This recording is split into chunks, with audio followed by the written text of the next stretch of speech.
everybody, and welcome back to another episode of the Geek Tank podcast. My name is Dave, and I'll be your host for tonight, and I'm joined, as always, by my good friends Josh and Kyle. Oi! What? Good to see you, boys.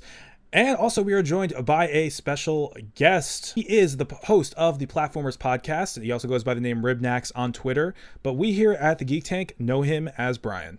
Brian, how you doing? Hey, what's going on, guys? It's good to have you here, man. It's good to be here. So let's get ready to have some fun here. Gentlemen, how has your week been? I haven't gotten to speak to you in a little bit, so I want to know. My week's been pretty great. I've been obsessing over emulation shit. So I've just been dominating, like downloading as many fucking games as possible just because it's super poor right now. Just playing those Saturn games. Oh, dude, everything. What is it? So I'm playing PS2 games, Saturn, Dreamcast, PSP, GameCube. Oh, I did not get to test that PSP thing yet, but it runs pretty good. I've tried it with a couple of games. It runs pretty good. Just so you can play your Crisis Cores. Yeah, I want to play Crisis Core. Oh, it's such a good game, man. It's a weird game. I'm not gonna lie. It's a weird game. If they use that battle system in the new Final Fantasy VII remake, I'm gonna be a happy camper. Oh man, that would make me pull my eyes out. Really? Really? Yeah. Like it's fine. It's not that bad. It's manageable, but like from what I've played of 15 so far, I fucking love that one. Oh man, I don't. But I'll to each their own. I've been having a really great time this week playing some sweet games on the Xbox One. Just beat Inside today, and that is a hell of a game. Been hearing about That's that. one of my goatees for sure. Absolutely, I completely agree. God damn. I haven't played it yet. I've seen it, but I've never actually touched it. I need to get on it. It's not that long, and it's pretty easy. So it's an easy play. Yeah, it's like 3 hours from what I understand. It took me longer than that, but I beat it in like 3 sittings, so I didn't do it all at once. Gotcha. Yeah, I need to get on that because I keep hearing great things, and I have not had a chance to play it yet. So, I love Limbo, so I'm excited. I also uncovered a lot of secrets, so that might be one of the reasons why it took me longer. Very true. It's possible. I mean, basically, I'm just going off of how long it took for the review and the website I work for to get it up. And honestly, they kind of rush through their shit anyway. But anyway, bashing my own employer aside here, ladies and gentlemen, we are the Geek Tank, a show where we dive right into the trenches of the gaming industry and give you our brutally honest opinions. You can find us on YouTube, iTunes, Stitcher, SoundCloud, and every other platform every single week. If you like listening to this, please make sure to leave us a like or favorite. Just let us know that you enjoy our show, because whether it's your first or your 15th time, and that actually makes sense now, you're an honorary member of the battalion. I love that. I thought we were putting the episode name in there now. Or whatever. Well, it's literally like whatever you want to do. Well, shit, Kyle. All right, whatever. It was someone had to put this into the little Word doc where we read off here. It was, it was 15 for a while, and then we passed 15, and then now it's I don't know. Are we 17 now? I guess. Whether it's your first or your 17th time listening, I thought that was the or your 1000th So then when we get to listening, episode 300 and we're all rich, exactly, it'll be whether it's your first or 300th time listening. Accurate. You know? Anyway, now we move on to This Week in Gaming.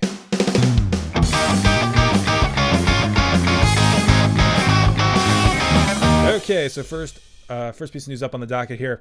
This comes sourced from the Zero Review. Possible NX price and launch date leaked by Tesco. Basically, what this described was a posting on Tesco's online retail website. Had the Nintendo NX up for €349 with a release date of December 31st, 2016. Now, while the article actually does state, like, of course, it's a placeholder date. It's not coming out in December 31st. It's like the placeholder date to end all placeholder dates. But the price is actually is the thing I really want to talk about here, because that actually seems relatively accurate. I mean, it seems a little high maybe, but at the same time, it just seems like it's just close enough that it could be legitimate. I just want to know what you guys thought about that. It's about $400, so yeah. If it's a portable, that's $400.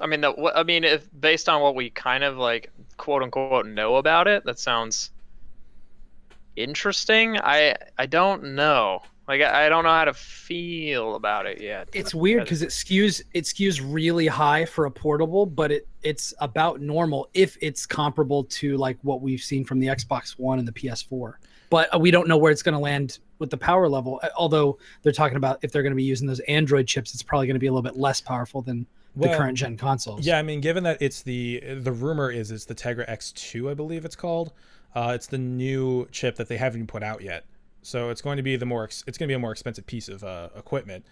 But apparently it's the Tegra X2, or if that's what it's called, the new Tegra, is apparently capable of hitting right around where the Xbox One is, maybe a little bit past it, somewhere sitting in between Xbox One and PS4.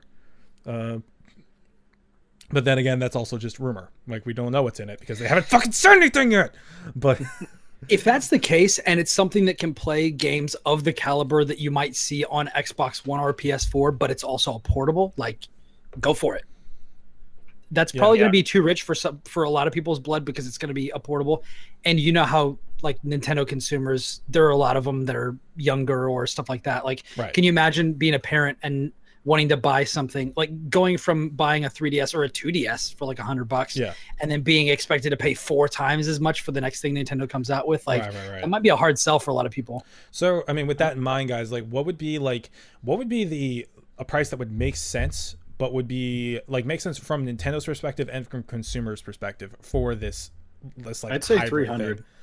300? I'd say go 300 because, like, you got to think about it too. Nintendo routinely has been making consoles that are not particularly super powerful, and that's always been their MO. They have come out and said that the NX is not going to be pushing technology any crazy amounts, and of course the rumors, like we were talking about, always corroborate that fact. So I think the idea of combining the mobility platform that it could possibly be with just like the docking station, I think most of the pricing is going to have to reflect not just that it's a mobile platform, but it's an in-between of the two. So I think that they're going to be skewing a lot more towards, like, this is a normal sort of NX just with the added feature that you can take it on the go. So I think they're going to be trying to pitch it console-wise towards that price range, but still expecting the normal sort of Nintendo, like, because it has to be budget, because they're not going after the same market that the Xbox One, the PS4 are going at. They have to go out and reach the mainstream sort of, random mom that's walking across the aisle like the Wii did. That's what they're trying to do anyway. So I think they should go at least 300. The best bet would be 250, I think, but I think that's way too cheap. I don't think that's what I was going to say. I was going to say 250 because I think that's a really good sweet spot, and I think that they found a really good way to do that with the 3DS or the new 3DS. But I mean, they are pushing for they're punching way above their weight class as far as going from even the new Nintendo 3DS to the NX as far as what it can do power wise. So I don't know. I just don't want it to become the next Vita where, like, it's a great piece of hardware, but the price was a deterrent for a lot of people, and then it's a deterrent because there's not a lot of early adoption and developers don't want to support it and things like that. I just don't want to see that happen. Yeah. Well, Nintendo learned from their mistakes. Do not make proprietary memory cards. That's exactly what I was about to talk about. As long as they don't do my that. biggest worry with this is that it's going to be competing head to head with the mobile market, because if this is going to be a mobile and console hybrid, it's not going to be going up against the fucking PS4 Pro and the Xbox One Scorpio. No. It's going to be going up against the casual crowd that are playing on mobile platforms, because that's the market that they're trying to get. I don't know, man. We'll see. It's so, like, I'm so many super mysteries. Worried. I don't know what's going to happen, but now Nintendo's putting games out on mobile platforms. So are they going to be competing against themselves? Like, are they going to want to push out, games on a mobile? Because I think the success there is going to be, whatever. They're not going to care about that. But I do think that it's going to be difficult for them to edge out a big enough share of people to really. Because the biggest problem with the Vita was that, everyone that plays on mobile plays on their phones. They don't care about having a dedicated gaming device anymore. It was just too late to the boat. So if Nintendo's trying to at least get some of that goodwill back with dedicated gaming machines, I don't know if that's going to be able to work. On the other hand, it's also going to be just a normal sort of console that you can plug in, so maybe that'll save it at the end of the day. Who knows? Of course, it's super confusing. This is all allegedly anyway, because once again, Nintendo has said nothing.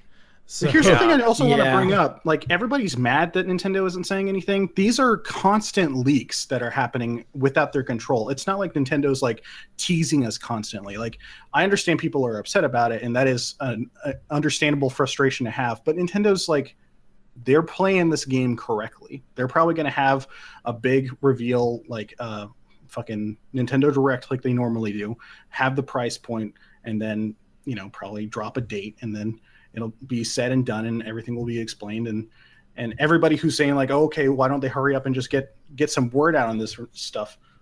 Maybe they're trying to do some sort of like, I don't want to call the Sega Saturn out because that was a terrible idea, but a similar sort of thing like that, sort of a Fallout 4 sort of launch. I don't know, but well, I mean, they're even past the Fallout 4 launch thing at this point. Like that was 6 months. Well, what is it, 5 months now? If it's going to be March. Well, I mean, so it's still not that bad. Yeah, I mean, we're getting ahead of ourselves here. I think, like I said, I don't really want to talk about this too much more until they say something. I mean, so gonna forcibly move us along here. The next piece of news here is Wasteland 3 has been announced, along with a co-op feature and a FIG crowdfunding goal. If you enjoyed Wasteland 2 and are looking forward to Torment Tides of Numenera, then you're in luck because the developer in Exile is planning to see nailed it in one. Planning to see players return to post-apocalyptic American West. According to Kotaku, the game is set to release on PC, Mac, Linux, PS4, and Xbox One. And we'll be offering a bunch of new stuff, including a revamped dialogue tree system for the upcoming Torment Tides of Numenera, with a more fluid combat system that includes vehicles and environmental dangers, and a multiplayer co-op mode. Said to be synchronous or asynchronous, which opts to open up or close off mission opportunities, areas to explore, story arcs, and tons of other content. Game's official website uses the tagline "Time to Conquer the Cold," which refers to the game's new setting in Colorado. Basically, this is going up on FIG tomorrow for crowdfunding. Oh, they're going FIG this time. They're going FIG. Interesting. Good move. We're going FIG. Interesting. Yeah, it seemed like people really liked Wasteland 2. I did not get a chance to try it or anything, so I've heard nothing but good things about it. I mean, yeah, me too. It's not my type of game, but I'm super into it. Yeah. The idea of it anyway. Brian, you got anything? Yeah. No, I haven't played it. I haven't even really heard anything about it. Yeah. So I don't really have anything to add. It is the original. It's where Fallout originally came from, as a series, and it was sort of revived. And I know you don't like Fallout, but like... No, I mean, I just was going to say, like, that's funny that it led to that because the first Fallout game I ever played was Fallout 4. Well, that's not true. I played Fallout Tactics, but then I never played anything until Fallout 4. Oh, God, you played, like, the worst one. Well, I mean, now you can see why I wasn't too anxious to return to it. And then I played Fallout 4. Fallout Tactics is bad. At least you didn't play Brotherhood of Steel on Xbox. I may have... Well, no. Was it only on Xbox? It might have been on PS2 also. Okay, well, if it wasn't on PC, then that wasn't the one that I played. I'm pretty sure it was Fallout Tactics, but Tactics is bad. And then I played Fallout 4 in the year that Witcher 3 came out, which really suffered by comparison, in my opinion. Oh yeah. Yeah. Oh man, Witcher 3. So good. Fuck. It was all of our goatees. Was it? Yeah, I think it was. I gave it. Yeah. I gave it my goatee. I did too. I don't even remember. Josh, you didn't give one. That's what. Did I? That's what. Yeah, you were all like, no, there wasn't a good enough one, and. No, I think because I just didn't like. I think 2015 was just super disappointing for me, and at that time had not sunk a lot of time into The Witcher. Yeah. That was my reaction. Dude, 2015 was crazy good. It's the best year so far this gen. I don't know. Yeah, I'd probably give it that. I mean, that was. I guess, but I just like I literally cannot remember anything that came out in 2015. Halo 5. Okay, Halo 5 was really good. Witcher 3, Fallout 4. Witcher 3 was also really good. I'm pretty sure Ori came out. I haven't played Ori yet, so I don't know. Dude, do yourself a favor. Didn't Rocket League come out in 2015? That was my Rocket League did come out, and I loved Rocket League. Yeah. Okay, well. Like we said in the 7 games hashtag, opinions change, okay? Very true. But whatever. It really does not matter at the end of the day. Very true. There's no integrity to anything. Oh crap! No, 2015 GOTY is Bloodborne. Oh yeah, Bloodborne I didn't play it, so I would. And we were the Xbox best friends back then, so we didn't touch that. Bloodborne is real good. I have it, but I could never get into it. Yeah, for me it was Metal Gear Solid 5, Ori and the Blind Forest, Rise of the Tomb Raider, Witcher 3, I didn't like MGS5. You fucking madman. All right, guys, we're getting a little off topic here.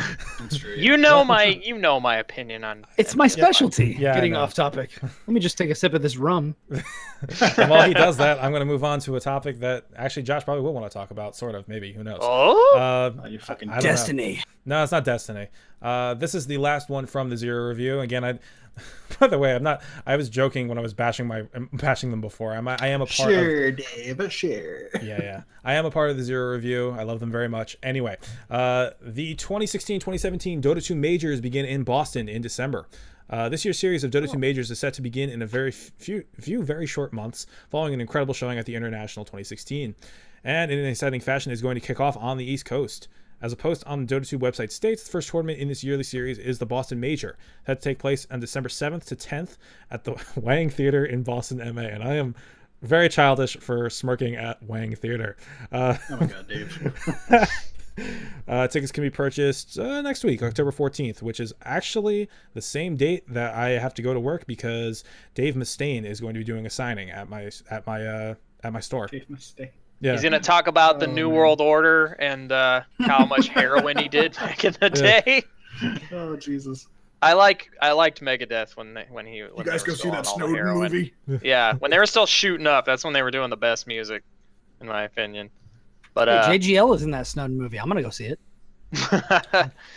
Anyway, Dota 2 majors, yeah, international is like the biggest esports event out of everything. It breaks records every year. It has more viewers than the NBA Finals every year.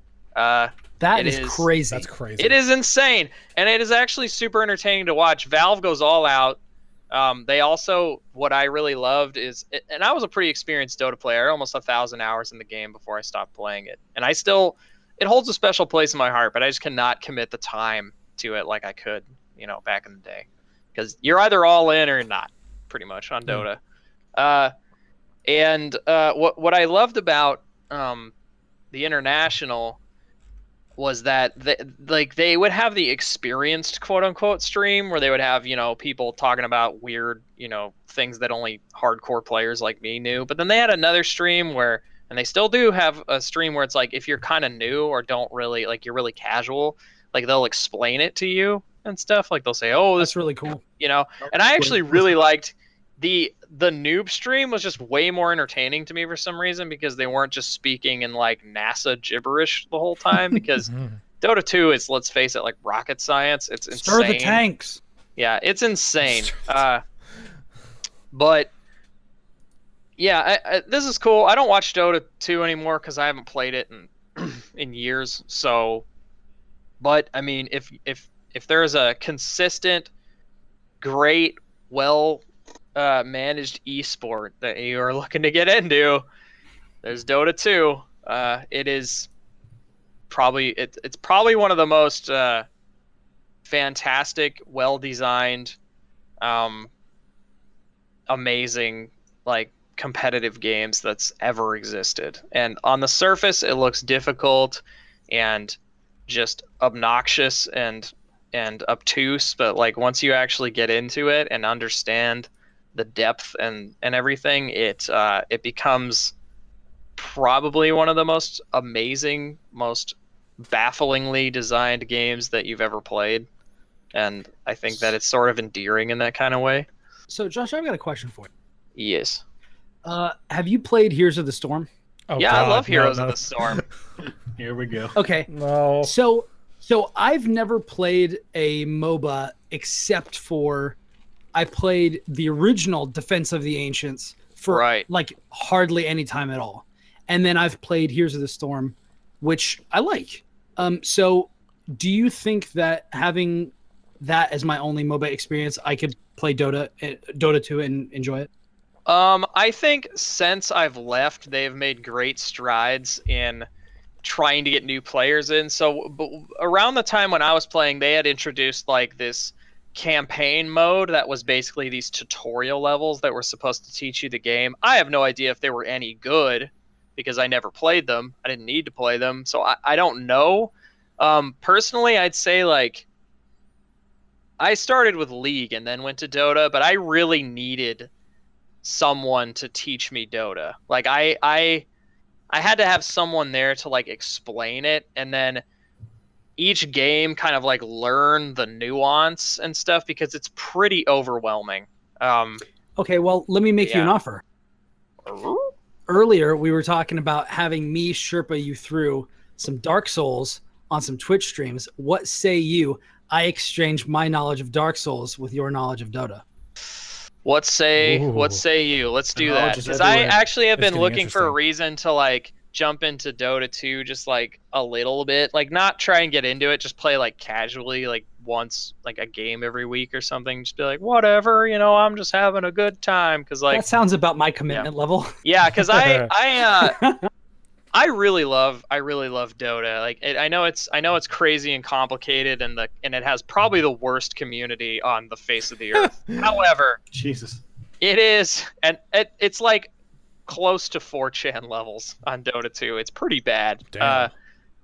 So, however, I think the game itself is just like once you actually, you know, go all in, you and actually get way into it and start to see all the little like connect the dots as how everything's designed, it becomes almost awe-inspiring. You're just like, how in the world did someone like come up with, like, how do they balance this game in such a great way? Because it's like, even if you moved one tree on the map, because it only has one map, there's only one map in Dota 2. It's like a football field basically. It's like that. Yeah, there's only one map, but it's so like it's so intricately designed that like if you change one thing, like you can basically change the entire meta. So wow, it is insane. It's crazy, but I'll stop talking about it. Cool. Well, we'll touch base on that because I would like to do that. That's one of those games that like everybody freaking talks about and everybody plays. And you're talking about it beating out the NBA Finals. And it's like I should, as somebody who loves games, I should try this. Yeah, as someone who I know once told me that it is basically the golf of the video game industry.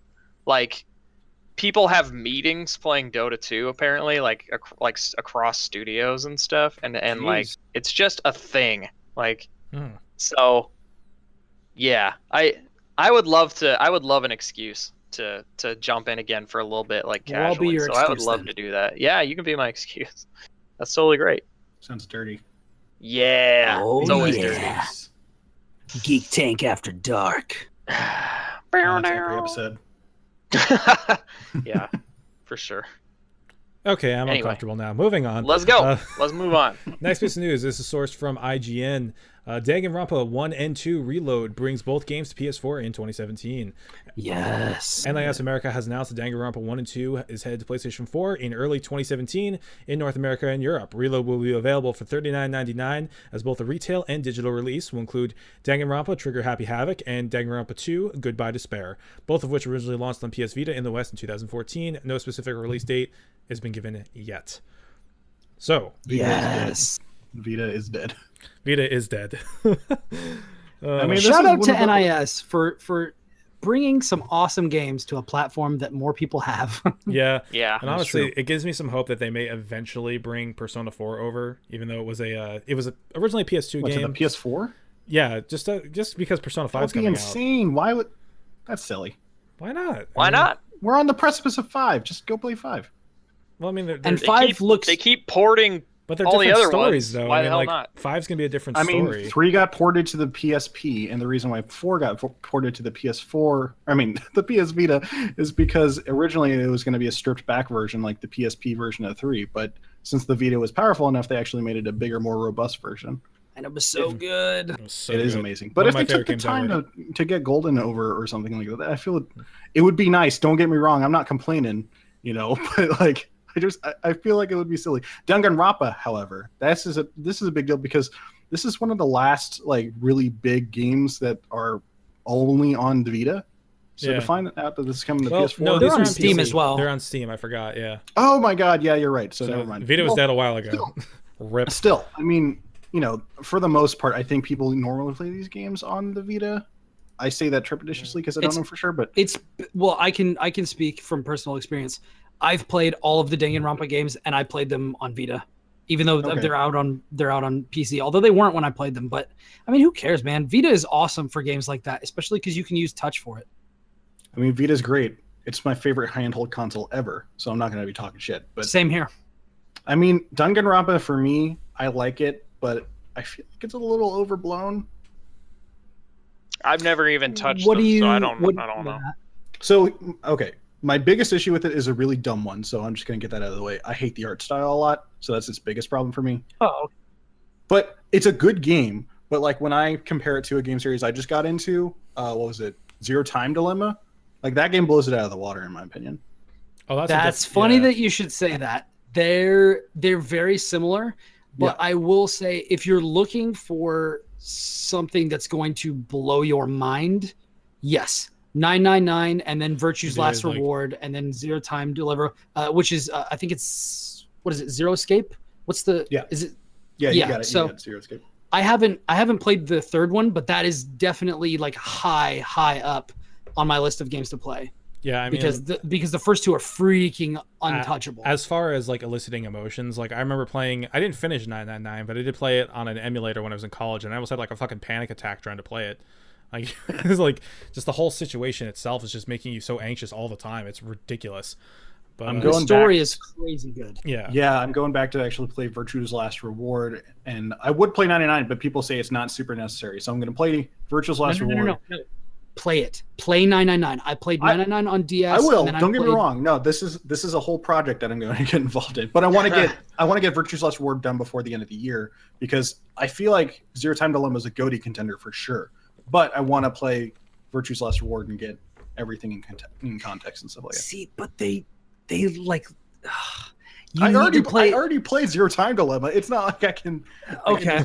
I'm just saying like they lead directly. No, like, yeah, I know. I sense your confliction, right. Brian. It's really, I can just feel your pain. You're just like, as long as you know that, like, I will just. Don't get me wrong, but yeah, it's just. I mean, timeline speaking wise, what 999 is first, then Zero Time Dilemma, then Virtue's Last Reward.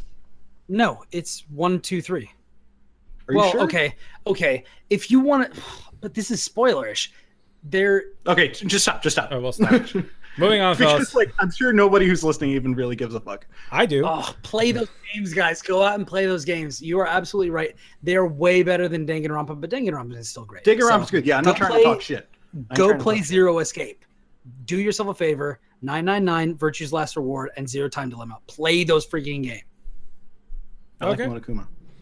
That works. Speaking of games we should play, this is only my opinion, to be honest. Moving on to the next story. Titanfall 2 dev accidentally stokes console wars in just 2 tweets. This is impressive. This is fucking impressive. Basically, the wrap of the story is essentially that when Respawn Entertainment posted their going gold photo, like how Hello Games did it and how a bunch of other studios do it. When they go gold, they post an image of something. It's usually the whole team or just a copy of the game. Right. So Respawn posts a picture of the PS4 version of Titanfall 2, and the Xbox players did not like that. Basically, they just started hating on them incessantly, and Respawn responded by saying, quote, "This is an Xbox One green disc. Notice it's not very sexy or green." Basically, they're referring to the gold copy of the Xbox One disc, which is not the retail version of the disc. It's an ugly ass disc that is just the master copy that they're using to send it for reproduction. Whereas the PS4 one is actually the one that has the actual final look on it. People took that thing that they said that the Xbox One is a green disc. Notice it's not very sexy or green. They thought they were actually talking about the actual Xbox One disc that you're going to see in your packaging, which is not true, but that's how they took it. And thus the console war, which never died, has been reignited once again. Who even buys discs anymore? Let's be honest. Me. I've got a bunch of discs sitting right next to me. So I want to be able to trade some of these back in. I want to keep all of them. I just like physical stuff. Yeah, I mean, even so, it's gonna be in your, system. Yeah, who really cares? If I'm gonna here's the stupid thing. Why the fuck do people gotta start a stupid fight over some petty ass shit like this? I am so goddamn mad about this. Because they're not paying attention to what's going on. Not even that. Country. If they came out and said the Xbox disc was ugly, Who gives a flying fuck? We are gonna have the best Titanfall 2 disc. We got the best people working on this disc. It's gonna be the best. It's gonna be great. I like the Xbox One more than the PS4. I play it way more. But all these fucking fan guys out here that are just flopping their dicks around, thinking then like, oh, don't talk bad about my console. It's like, you're the fucking problem, man. Shut the hell up. Oh, I get so fucking mad about this shit. This is honestly, I just laugh when I hear this. Kyle. It's so dumb. It's for no reason, and it's all petty bullshit from a bunch of people who don't feel like they're like empowered enough by just going to buy a console. They need to feel vindicated for some stupid bullshit. Well, I mean, it's just a bunch of people to quote Zero Punctuation, just a bunch of people defending their milking machines. But that's all it is. It's true. But which honestly, like, I guess I was mad at it a long time ago, but once you just distance yourself from it, it's just funny to watch. It's like just, really unintelligent people just having at it over a box. It's very true.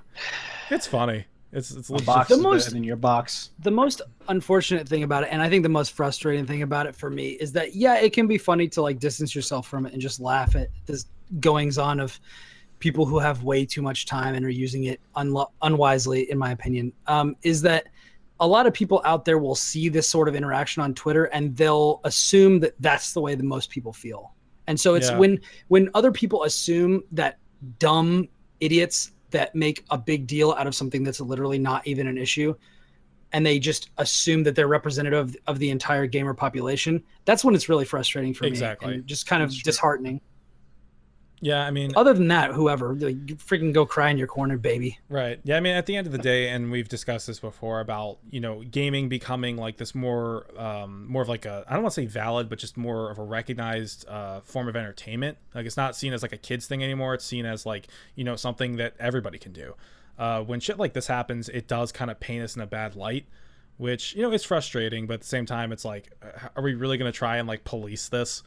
Like, it's not gonna happen. Well, but yeah, there's nothing you can do. It's just frustrating. Yeah, of course it is. I definitely understand that. And if you want to go dollars to donuts, like, gaming is still the biggest industry that there is as far as entertainment is concerned. So it's like, I mean, when it comes down to it, like, I mean, who really cares? Because we're still bigger and more wide reaching than anything else. So fuck you, books. And we still have Overwatch. That shows them. Yeah. That's good. Fuck you, books. We have Overwatch. I enjoyed that. Anyway, although don't try to make sweet love to a book, because it is going to end badly for you. Oh God. And I'm uncomfortable again. Moving on. For my dick. Yes, I'm doing my job. Speaking of Xbox stuff, I guess that's a poor segue. Don't worry about Xbox Scorpio's price, says Phil Spencer. This is coming from IGN. Head of Xbox Phil Spencer has come forward to address the price of its upcoming console, codenamed Project Scorpio. Assuaging fears? Is that assuaging? Will be priced far above that of a typical console. In an interview with NZ Gamer, Spencer said Microsoft designed the Xbox One S and Scorpio in parallel and, quote, thought about the price performance of what we wanted to hit with Scorpio relative to what we were going to be able to do with the S. As such, Microsoft aims to offer the consumer, quote, a good price continuum, so people wouldn't look at these two things as so disconnected because of the price delta. It's quite wordy. Spencer went on to say that he thinks Xbox Scorpio will feel like it's a premium product, a premium console, and not something any more than that. Because of this, the Xbox boss said people shouldn't be worried that this thing is going to be unlike any console price you've ever seen, as they, quote, didn't see it design it that way. He also highlighted the different hard drive size options currently available for the Xbox One S and how that product line is a good indication of what can be expected from the company going forward. There's one little part of this that I kind of got stuck on, and not something anything. It was the part he said where shouldn't be worrying worried that this thing is going to be unlike any console price you've ever seen. We've seen a PlayStation 3 for $600. So I was just about to bring up that point. Yeah. So yeah. Anyway. Yeah, that doesn't sound great. Yeah. I don't think they'll do that. I hope they don't. I don't either. I mean, to me, all this says is just Phil Spencer is like, hey, it's not like to Scorpio. I'm sorry, I'm getting like fucking tongue twisted over here. Scorpio, to me, we need to temper our expectations. I don't think it's going to blow your fucking heads off whenever we see any footage of it. I think it's going to be similar to the PS4 Pro and how it's going to be running 4K, but on 1080p streams. You know, like, we're going to see this thing and it's not going to fucking explode. I think it's going to be awesome. I feel like it's going to be bigger than the PS4 Pro at least, but like the idea that this is going to revolutionize the way that we think about consoles, I think is a bit silly, a bit much, and something that at least games press and games media are very easy to jump on as like a good talking point. I think the Scorpio, from what I expect, 400 maybe. I'm gonna go upwards of 500. I would place it as the max you'll see. I think basically if you boil it down to what Phil is trying to say, and obviously this is my perspective and what I kind of interpret he's saying, is he's trying to say, look, don't worry about it, guys. You know what you can expect from us. Look at the Xbox One S. Look at the pricing. Look at the different models that you can do. Look at the way that we're optimizing this for gamers. We're putting stuff in here that you want and not anything extra, but we're going to make sure that this is the best thing that you can get. Like, because in my opinion, the PS4 Pro isn't as good as the Xbox One S, in my personal opinion. Xbox One S is cheaper. It's got the Blu-ray 4K drive in there that the PS4 doesn't have. And I feel like with the decisions that they've been making since Phil took over, Xbox One, whether it's standard or S or Scorpio, they're making good moves. They're making prudent and shrewd business decisions that are positioning the Xbox in a really great place. So if he says don't worry about it, although it is, I mean, it could be PR speak, whatever. I mean, it is going to be. He's going to say stuff. But he also comes out and just says stuff the way that it is. If he says don't worry about it, this is going to be something good. It's going to be a premium product. It's going to run stuff well. It's going to be like a next step. Like, I'm inclined to believe him. Yeah, I definitely feel that way too. I mean, I think if there's anything that Phil Spencer has shown us in these past like 2 years he's been running the Xbox camp, is that he knows what he's doing. Like, he's turned the conferences around completely. Like, it's all about the games now. And the Xbox One S is basically the thing that needed to happen. It's, you know, it's a perfect redesign of the Xbox One. It fixes a lot of the problems the Xbox One had.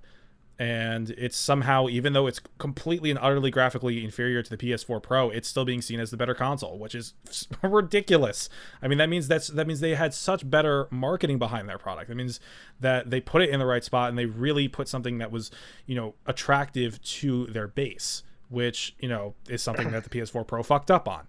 And I don't think that the Scorpio will go down the same path as the PS4 Pro. I think they'll probably try to have similar messaging that the S had. I think the S is in a really interesting spot because, like, it's all luck to me. You know, whenever the S originally came out, everyone was like, why would you buy an S when you know the Scorpio's on the way? Why would you do this? You know, it doesn't, you know, people were praising that the power brick was gone, but, like, I felt like there was pretty much a big, like, people were sort of swiping it under the rug, being like, don't worry about that. PS4 Pro's coming, Xbox One Scorpio's coming, this doesn't matter. And now that the PS4 Pros come out, and because of the context that the world is in now, they see the Xbox One S and they're like, oh, okay, this is a better option. Even though the Scorpio's still on the way, everything's still true, which I've always thought was a weird argument to have to begin with, because to me, the One S is just a cheaper option. You don't need to fucking buy the Scorpio if you don't have that much money. But no, Scorpio to me, I think, I mean, I've said this countless times on this podcast. I think the Scorpio and the PS4 Pro are meant to, maybe not the PS4 Pro because it's coming from Sony. They got to sell 4K technology, stuff like this. But to me, at least the Scorpio is meant to get the price point of the console back up to something that will make them more money. Because if you compare the actual revenue from like units sold compared to last gen, even though we're selling more units, the actually revenue that people are getting from these console sales are actually sort of comparable to last gen. So I think this is just an attempt to sort of bump that up. I have a question about that, actually. Do you think that wasn't what I was getting out of it at all, but I'm wondering if you think that they'll be making more because the technology is a lot more advanced in the Scorpio based on just the kind of benchmark that they told us to expect from it. And it's that much further ahead of the Xbox One. Do you think that they're going to still be able to get a higher margin off of that newer technology, even though it's like, oh, you mean on like the same level as like the new GTX so high? I mean, that's an interesting point, but I mean, I feel like whenever this thing comes out, because we still don't know have a release date. I'm assuming if the soonest we could get this late next year, just because like didn't they say that explicitly about it really? Yeah, I'm not sure. Did they? They said they were going to talk about it at the next E3, which would imply a 2017 release later, like holiday 2017. Yeah. Okay, well, still, soonest we can get then next holiday, and that's going to be enough time that I would assume that the manufacturing costs for these sorts of things are going to go down a little bit. Yeah, and I don't know. The NX might be out by then too. Isn't that weird? That's a good point, man. You should freaking hope so. Yeah. I hope they've even talked about it by then. I'm not allowing us to go back to that. Back onto the Scorpio. I just think the Scorpio has been a little overblown just because we've heard that number of the teraflops. I think that has been something that people have gotten into their mind, and they're, oh shit, this is going to be huge. And like if you compare the teraflops to teraflops, you know, the PS4 Pro is still a wide margin better than the PS4, but the difference is not seen. Is it like 4.5 versus the projected 6 for the Scorpio? I think so. Yeah, and the new, if you look at like the new standard, that's like 1 something, right? Yeah, and if you look at like the 1070, 1080, those are a bit higher than that, but it's more in line with what the Scorpio would be. So the Scorpio would be close as far as a console is concerned, the closest that it's been to sort of the PC benchmarks. Unless, of course, you're like using 2 cards, like 2 1080s or something like that. Yeah. In which case, you're just a ridiculous person, and what are you even doing? Yeah. I don't have to buy a new computer for 20 years. Exactly. Exactly. PC. But yeah, I mean, I think it was the proposal was 6 teraflops, so that's the Titan X basically, as far as the card is considered. But I think that the jump between the Xbox One and the original Xbox One and the Xbox One Scorpio, whatever, is going to be a much bigger jump than what was PS4 and PS4 Pro. But absolutely. At the same time, I still think they may run into the same issue that the PS4 Pro reveal ran into, which is trying to show it, like trying to show what the differences are. I have no doubt. I mean, think about it. We're also going to be looking at the same exact games, running on both of these consoles. Yeah. It's not like we're going to be seeing like a whole new generation of games coming out. It's going to be the same games just with higher textures and faster running frame rates, if possible. Yeah. So Have they said explicitly that all games that come out on the Scorpio have to also come out for the standard Xbox One models? Yes, they have. Like they've said they said in the E3 conference that, like, quote, nobody gets left behind. You're right. You're right. So it was a very clear message that they put out, and I remember them being praised for that because they said straight up, we are not leaving behind the Xbox One. So all we'll see, if we're looking at best case scenario, people with a Scorpio will be looking at performance boosts or resolution boosts or things like that. Whereas, so I guess, that would make sense with what he's saying. You're looking at a premium product. If you want the newest, biggest thing, if you've got a TV that's got 4K and HDR, like, you're going to be able to take advantage of that. Whereas if you just got your standard Xbox One, you're not. So I guess new shiny, but. And he said that much. I mean, I think that's why they purposely pushed it to 2017, because 4K is starting to steadily make its way. I was at Best Buy just a couple of days ago, and I saw a 4K TV for like $600. Like that means that the technology is now here. Like, it's now available.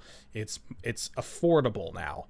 So it's actually getting hard to find a TV that isn't 4K. I just bought one recently, and there were only like 2 TVs at the Best Buy that were even just 1080p. Yeah, and honestly, that makes sense. I mean, especially since 4K has now become cheap, it makes sense to push 4K now. So, I guess eventually when my TV goes, I'll probably end up getting a 4K TV. Get ready for 16K. Whoa. Oh, yeah. Brand new Xbox. We're going to start hearing about it. I mean, I think LG, I think maybe conference, it was definitely this year, showed off an 8K TV. Yeah, I remember hearing about that. Why not? Just because why not? But they're just, I think it was a why not. I don't think they're like, we're gonna push this. They're like, we can do this. Because aren't they getting to the point where, like, you can't even distinguish it, like, with the human eye?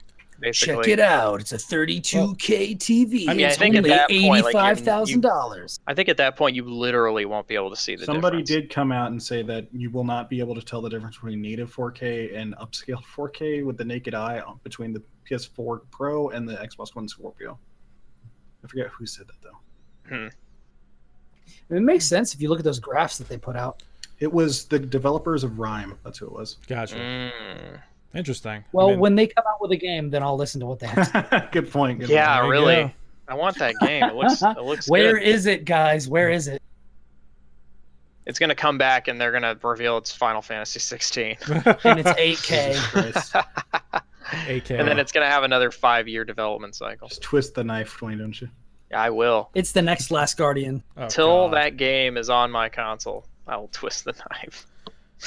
That's how I feel about most of these delayed games. Like until I have it, I don't talk about it as I generally don't get excited about stuff until it's like a week out, and then I'm like, "Ooh, that comes out next week." And still, there have been games that have been delayed within the week it was coming out. It has happened. Yeah, it's crazy. Like I think the most recent example I think is this game called Live Lock. That was it was one of those like top-down shooters. Like, you know, when you have like the guy running around on the ground, and you use the sticks to shoot in different directions.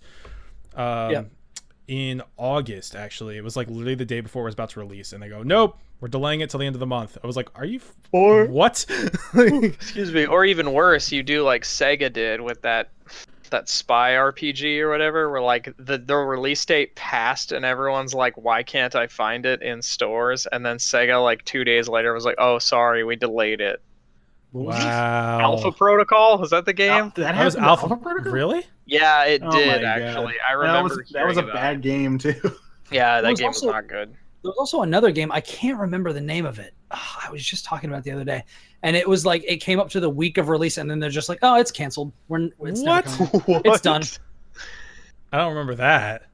Yeah, it was a game that was completed. God, I can't believe I don't remember the name of it. It was a game that it was totally finished, and then just the week before release, they just decided. I think it was an EA game. Was it NBA Live?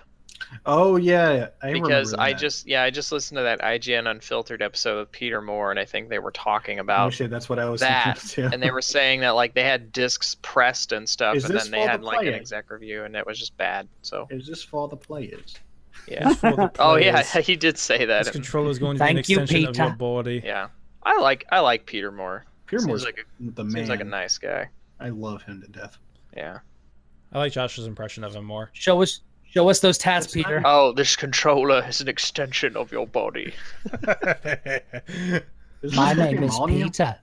My name is Peter. I work for EA, and I'm going to tell you about some games you're going to be playing. You sound more like John Lennon. Oh my God! Yeah, I was trying to figure out with the Beatles. Do you want to get stoned with the Beatles? Sounds so.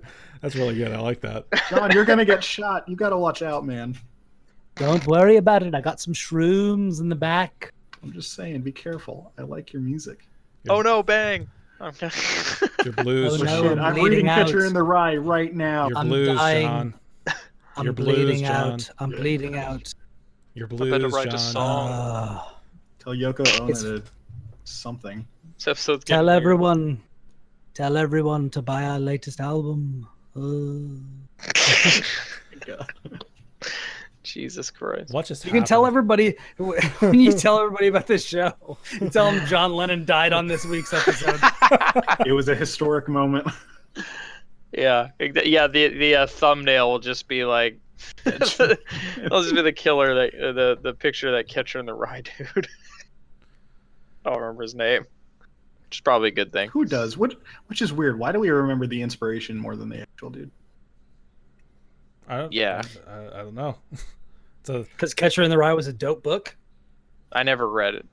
It's a bit much. The same podcast where Kyle screamed, "Fuck books." Yeah, that's true. And we're talking about Catcher in the Rye. Right. Like, what a good book. That's funny. So what's next? Okay, so that about does it for the news for this week. I guess without further ado, we're going to move on to the topic of the show. And the picture. If you liked that, here's something else you might enjoy. I wish it was that awesome. It's a little more basic than that, but well, you could just use what I put in. Yeah, with the rock music. I think I've done that. But anyway. Oh yeah, when we were on Xbox Best Friends, we had News of the Week. Yeah, I just threw a guitar riff over it. But anyway, it's like a Mr. Torg like guitar solo with his mouth. For those of you who played Borderlands 2, come on, guys. I have no idea what you're talking about. I have no clue. I played it. I have no idea. Look up Mr. Torg guitar solo. So good. Anyway, I don't. All right. Well.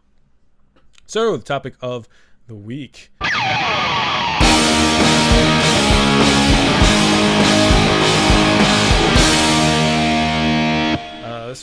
This week's topic comes like a suggestion of Josh. Josh wanted to talk about achievements in games, more specifically for those of you who are our age, which is like we're all kind of in our mid-20s or older. You would know that games before, say, around games before Xbox 360 and PS3, so basically any generation before that, there was no such thing as achievements. There was just there was stuff you could go for in games, but you didn't, no one recorded it for you. It wasn't like you could post it somewhere. Right. And tell someone, oh, look at this, I did this. Gamer score, trophies, Steam achievements, anything like that. That didn't exist back then. We just played games just to beat something. And yeah, maybe we gloat to our friends about it, but most of the time they just say, all right, prove it. Then we'd have to do it again anyway. Fucking jerks. Anyway, then 360 and PS3. Like there's a story behind that. Then 360 and PS3 came along, and with that came the Xbox Gamer Score, PS3's trophies, which totally wasn't ripping off Gamer Score, fuck that, and Steam achievements. Basically, the question is, did the onset of these achievements, where you could now post to the online forums and to your profile and whatnot, saying I beat this, and have a quantity there, like a number of trophies, your gamer score. Did that kind of ruin how we play games, or did it change how we play games, and why? It definitely changed the way I played games for a long time, because I was obsessed with gamer score for a long time, and then when I swapped to PS3, I was obsessed with trophies for a long time, and all it did was make me angry and sad. and at some point, after sailing around the world in Assassin's Creed 4 5 times and digging up all the treasure, I opened every Josh, I thought you were going somewhere completely different with that. You had a mental breakdown, so you just got in a boat and started sailing. No. He sailed around the world and discovered himself again. Oh, man. That's great. That's what I should have done. And you just met Nicole on some island or something and brought her back, and she was like, I'm going to study. That's the thumbnail. The thumbnail's me, but Life of Pi or something. All I want is a dramatic shot of Josh, holding on to, the mast, with the spray of a wind, and he's wearing a really poofy white see-through shirt, and he's just looking into the distance, and his long hair is just waving in the breeze, and he's just I used to believe in things. until I tried to get the platinum in Assassin's Creed 4. No, but I was just what am I doing? At some point, I got so. Oh, you know what the game that really broke me was Killzone Shadowfall. Really? That game just... Good game. That was a good game. Man. I not to me, because I tried playing it on hard, and that game was really hard, and I literally couldn't beat the last boss, and I was getting so mad and so frustrated, and I was like, why am I being like this? It's just making me unhappy. And at some point, I just realized, I should just stop caring about them, and I should just play whatever I feel like playing and stop renting games from Gamefly just to play for achievements, and just play what I feel like playing. Man, you really were a slave to this stuff, Josh. Yeah. Yeah, and after I started doing that, I started actually having fun with games again. But, man, and even to this day, I still feel sort of ruined by them. I feel like if I start to do anything monotonous or slightly tedious in a game, it starts to break me. I start to go I'm having flashbacks, and I don't want to do it. Josh, it baffles me that you say that and that you play Destiny. I play Destiny? Yeah. It absolutely baffles me. Which is hilarious, right? Yeah. But the thing about it is the moment to moment, the 10-second loop of Destiny is just really, really fun. So yeah, whereas I would say the 10-second loop of some games is not always as polished as a game like that. That, and I'd say the degree to which you kind of threw yourself into that game is, you know, probably helping quite a bit. Because I was actually talking with my coworker tonight, Josh, when he plays Destiny too, on Xbox, and I was talking to him about stuff, and I was like we were discussing the whole story thing, and he was like, yeah man, like you really don't play that for the story unless you want to read the grimoire stuff. And I was like, I don't really do that. He's like, I don't either. I said, I have one guy I know that does it. And he's like, yeah, I have one guy that I know that does that. They're both Josh. Dude. And they're both Josh. I love the grimoire. There's cool stuff in there. I wish it was in the game, cool. But I read it. Yeah. But yeah, I would say achievements, other than, I think the one good thing achievements added to games was like really good analytics. I love looking at like achievement percentages, like seeing who even pushed the freaking start button, you know, in games. Or like that's really interesting. How many people have actually done a raid in Destiny, or how many people have ever even beaten a game, you know. I've never played a game. Yeah, I've never played a game. I turned on Black Ops 3 and didn't even push start. Yeah, it's like it's weird to see. Like and I'm interested in that sort of thing as well. And I look at that, like the rarity on trophies and achievements. I'm more of an achievement guy than a trophy guy, but we'll get into that. I've got a whole philosophy about this whole stuff that I really want to go into. But one thing I wanted to say is like you look at something like Dark Souls 3, and you get an achievement for activating the first bonfire, which is like not even 5 minutes into the game. Yeah. And the amount of people that have that is like 94%. And I'm like, who are these 6% that are firing up the game and not playing past there? I'm guessing it's the 6% of people that do that weird turn in that first part and go to fight the first boss, get frustrated and quit. Well, I mean, it's like, it's before the first boss. No, I'm saying like that little mini boss. Oh, you mean the wolf? The crystal guy? Crystal guy, yeah. It took me. Maybe it took me a couple tries to get him. I mean, it wasn't as hard as the actual first boss, obviously. Yeah, but there's also people that probably didn't buy the game. You know, maybe like codes that went out, or people that are like friends of the developers. Does it count like those if they haven't fired it up? If they're connected to PSN and they sunk them, yeah, it does. So I mean, there could have been people who, but they don't post those even to your own profile on the trophy thing unless you fire the game up. Like if you just install it, it doesn't populate those. Some of those though could just be like someone booted up the game and accidentally logged into the wrong account. And they're like, oops, I'm on, my brother's account. I better swap over or something. And then it's like, now it's forever ingrained, in the analytics. Like people that like don't even own the game that just logged in once or something. Although, Brian, I think I know what you're getting at. And there probably is some asshole who bought the game for $60, like turned it on for 2 seconds, went, this is dumb, turned it off. I mean, like, I've done that with games. FIFA. I mean, there's games that I've bought that I jumped into like for 2 seconds and like, okay, I'll get back to this at some point, and then never do. Yeah, great example. We got Lords of the Fallen for free for PS Plus. I didn't even download that. Oh, that reminds me, PS Plus stuff came out today. Oh shit. There he goes. Just kidding. Resident Evil 1, which is one of the ones that I've never played. And what was the other one? Friggin' Transformers Devastation. That game's cool. Dude, like this is like the best month ever for PSN. Like, by the way, I really appreciate that Dave knew what I was talking about with some Dark Souls 3. Respect. Yeah. I had a couple hours in that game. Bloodborne. That's why I was like the wolf, and then. But I remember, in Dark Souls 3, I remember the ice thingy to the right.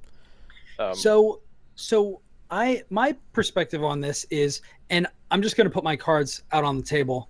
I've played every Xbox and I've played every PlayStation, and I was a PlayStation guy before I was an Xbox guy, but I will say, I think achievements are better than trophies, period. Oh, hell yeah. Why is this? Did you say, why is this? I don't agree, but go on. Okay. The reason is especially when they moved to Xbox One and made every game 1,000 points at least, they equaled the playing field in a way that PlayStation didn't. If every game had a platinum trophy, I might feel differently, but they don't.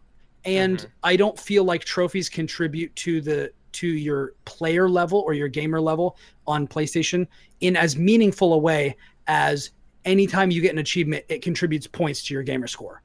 That's a demonstrable thing. Like, even if I only get 10 points in a game, my gamer score went up by 10 points.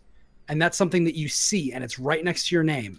And it's a very simple thing. So, for example, I played Metal Gear Solid 3 on Vita, and I got every trophy except for one. So I don't have the platinum. So when I look up how many platinums I have, I don't have it. But if I'd played it on Xbox, I'd still have 900 something points. So it's a more of a binary system on PlayStation where it's either you have the platinum or you don't. Whereas on Xbox, it's like, well, I've gotten almost the whole thing. So if I get 950 points in a game, I'm like, I feel pretty great. I don't feel the need platinum every single game. I don't need to 100% a game on Xbox because there's no real benefit. It's just, okay, I got 50 more points, but I still got almost 1,000 points. So who cares? So because of that reason, I feel like the achievement system is more freeing to me to be able to kick something back if I'm not a fan of it. Like if I get 300 points in a game, I just got 300 points. That's cool. It's 300 points I wouldn't have had. But so that's kind of where I land on all that. Although I used to be hardcore about getting platinums. But then I played Child of Light and I was like, why doesn't this game have a platinum? And why does season 1 of Walking Dead have a platinum, but not season 2? Like there's just all these things that Sony needs to get straight before they can start actually. Yeah, Josh, season 1 have it and season 2 doesn't. Dude, I don't know. Well, I mean, I think before they fix any of that shit, they need to get name changes going. But yeah, yes. There are a lot of issues with that. But I feel kind of two ways about it. Like I definitely see what you're saying because like the thing about Metal Gear Solid 3, like that still bothers me. I'm at 93% complete and I don't have the freaking platinum. That bugs me. And so it can definitely like impact the way that you play things. And if you're going for like a Shadowfall platinum, like you want to play it on hard or stuff like that, and that can push you into play games in ways that you might not necessarily normally do or might not be super fun and might seem tedious or like a job. But on the other side of things, when I was looking at games, I was looking at a list online that somebody compiled about easy and good games to get 1,000 points in. And I looked them up and they were like on sale for like $2 or $3 or something like that. And so I played a couple of puzzle games, and my pursuit of increasing my gamer score, because I found that metagame fun, pushed me towards games that I wouldn't have played otherwise that were really, really fun. So I think there's a positive side to this as well. And there is a feeling of satisfaction when you complete a game that you really, really enjoyed. Like even if certain parts of it were tedious, like I got some satisfaction out of that. But so I think it's a mixed bag. I don't know that I necessarily feel one way or another, but I will say this: as soon as I started gaming more on PC after I built this rig, I mean, then everything just went out the window and I was like, well, whatever. I don't care about anything because I'm not going to be getting achievements for any of these, and Steam achievements can go die in a fire because I don't care about them at all. Yeah, me neither. I mean, yeah, I don't really care about them either. That is literally how I feel about all of this, and I think all you guys are weird. Well, I mean, I'm with Kyle, to be honest. But I'm with you. I don't care about achievements at all anymore. This argument that you made earlier is on you, Josh. You cannot blame achievements. This is your fault that you got sucked in as much. But I'm saying like they make people like. No, they don't make anything. People get invested on how much. No, yeah, I know that. Trust me. But I feel like you get invested as much as you want. You can't like blame alcohol because you become an alcoholic. All right. All right, let's not open that can of worms. I'm just trying to say, like, for me, I don't have a problem at all. For me, achievements are just something that are added onto the experience. They should not be the entire experience. And if that's how you treat it and have fun doing that, then that's awesome, and like go do that. But I feel like if that becomes like this sort of problem where you're no longer having fun, it's on you to recognize that and to stop, because then you're not playing games because you want to play the games, which is, of course, silly. Okay, so I agree with you there. I will say that, yes, that's correct.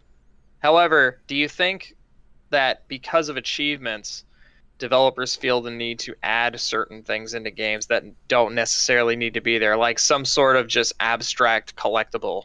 That's the thing. If they do, who cares? Because it won't matter at the end game. From what I know from my discussions with developers, it seems to me like the reason that stuff would get added would not be because of achievements, but would be to kind of add playtime to the game. Yeah, right. That's more of the thing. I mean, even if they do add something to collect that makes no sense, that is outside of the entire experience, but it's there just for fun. You know, the ghosts in Destiny. Just like the ghosts. Yeah, it's like, what does it matter? It's just I collected all of them. And exactly, like it's fun if you want to go do that. If you're doing it as a chore and hate it, then it's on you to fucking stop. Well, but I mean, I think it's because like Kyle, you and I aren't really completionists, so to speak. Like we're not like the people who have to do every single little thing in a game. Whereas, Josh, you kind of fall more into that camp. Like you enjoy. Well, it depends on what it is. Depending on the game, but there are some games where you really want to just dive into and get every little piece out of it. It's that's just how you have fun. Whereas like me and Kyle are more about. I can't speak for Kyle, but I have more fun. Like, I guess I've been described as, because I actually took like a test for this. I was put into the spot of the theorist, where like I enjoy the story of a game. I enjoy completing a game, but I don't necessarily have to get every little piece along the way. I get kind of like annoyed at my friends when they're like, "Hey, go down there's a secret." I'm like, I don't really give a shit.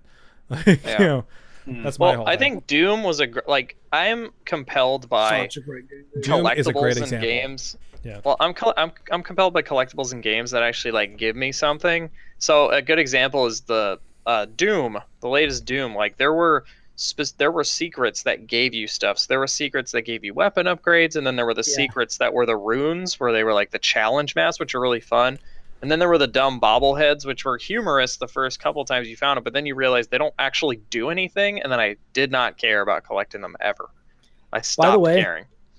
Quick aside, right after I built my computer, I didn't have a monitor yet, and I plugged my new computer with a 1070 into my 4K TV, and the first game that I bought and played was Doom. Oh, jeez. And Doom at 60 plus frames a second in 4K. Like, I think I might have shot myself in the foot by spoiling myself with a game that freaking gorgeous and that freaking immaculate. It looks so good. I don't know. It's pretty insane how good that game looks. But anyway, all right. I by the way, when I brought this topic up, I didn't necessarily believe that. I just think like I don't understand why people care about them so much, which is funny coming from me, who's somebody who was so obsessed with them back in the day. But I concede your points, Kyle. I agree.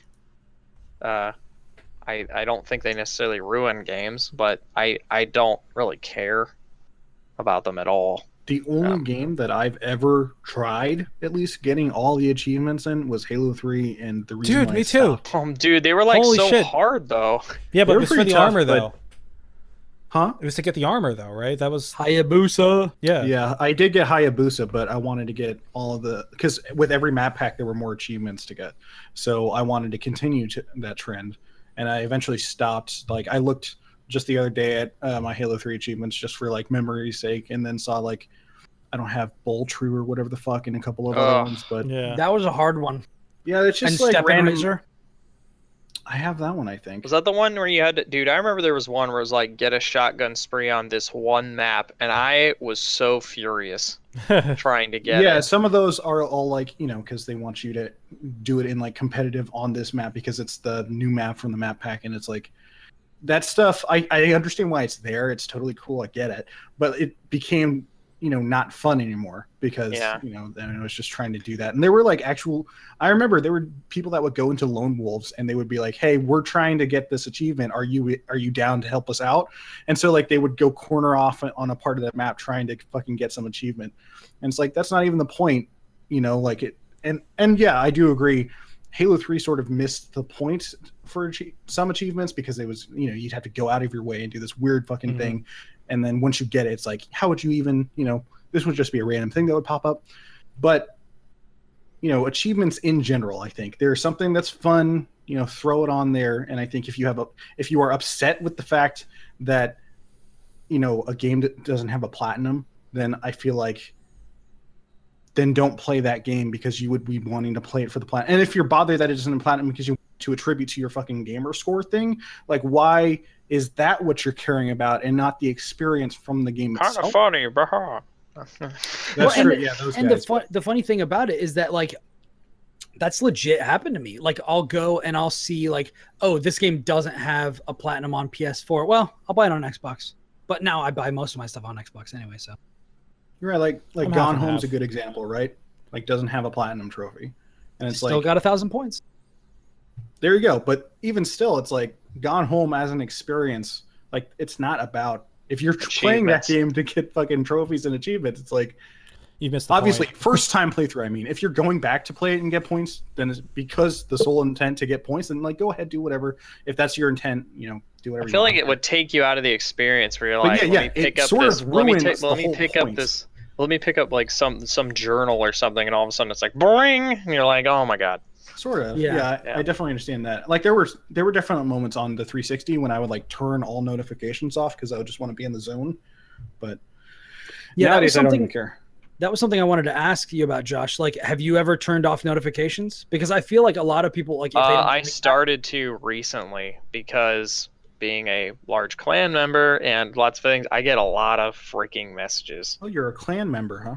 Or clan leader is what I meant. Klansman. Yep. Member. Are you going to be voting for Trump?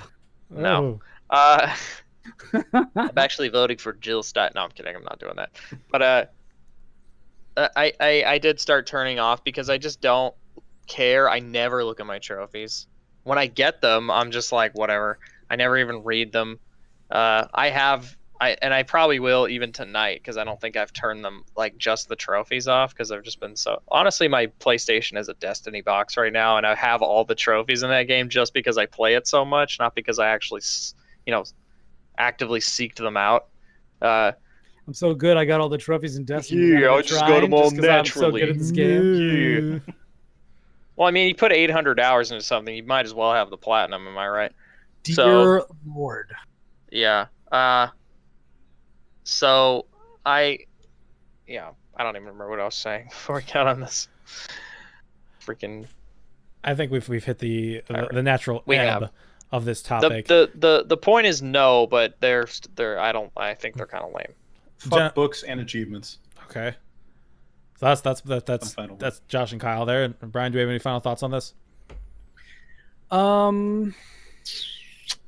Yeah, achievements are cool, but if they're ruining your experience, then I mean, you try not to do it. I'm in a weird position where I'm not a completionist, but I am kind of a perfectionist. So that puts me in a weird position where like I feel like if the achievements or trophies have to do with like get 3 stars in this level or something like that, like I want to do that, or in like a Rezo gun or something like that. Like I have the platinum in Rezo gun because one of them is save all the last humans. Like they involve getting good at the game, and I want to be awesome at the game. So like if they're like if it's something that's going to take me out of the way and it's going to be a bunch of dumb collectibles, then like whatever, forget them. But if it's that sort of a thing, then I do feel kind of compelled. But I mean, if you feel like they're adding to your experience, go for it. And if not, then try to play a game that will push you out of it. Like it's like the whole thing where like they'll say like if you're hooked on something, or like if you have a problem with cigarettes, one of the ways that people will try to get you to quit is like smoke a whole carton until you freaking throw up all over the place. Like whatever, if you need to do something to get yourself out of that sort of a mess so that you can kind of play games just for the fun of it, then do it. Like whatever you need to do.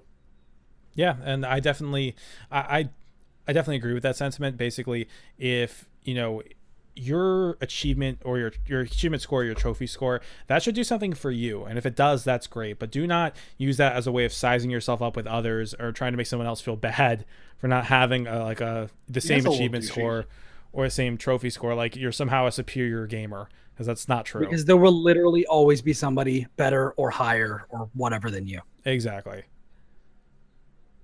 Well, I guess that's a good. I was gonna add in something funny there, but just nothing came.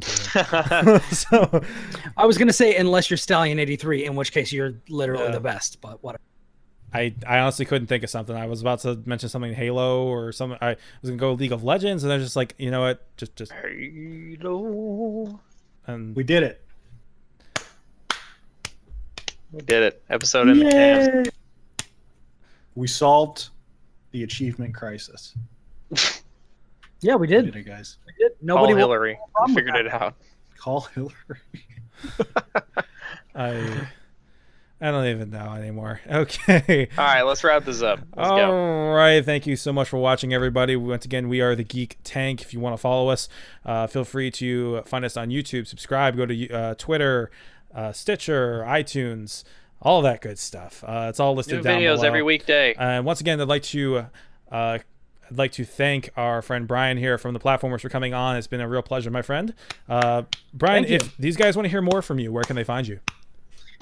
They can find me personally on Twitter at Ribnax, Ribnax. They can find the Platformers podcast on their Google Play, Stitcher, iTunes. Search the Platformers. It's a big blue thing with a cool 8-bit flag on it. We're also at Platformers Pod on Twitter. And I think Marty, one of the guys on the show, is actually streaming a raid of World of Warcraft at twitch.tv/the Platformers Podcast. So if you like what you've heard here, if you think that I'm one smart cookie and you want to hear more of this sensual tone in your ears, go eat that cookie. Brian's a fan of the Fireside Chat voice. I like it. Then go follow us there. Check it out. Okay, awesome. Definitely go check that out. It's an awesome show. Anyway, thank you so much for watching, everybody. Once again, we are the Geek Tank. You have been awesome, and we will see you next week.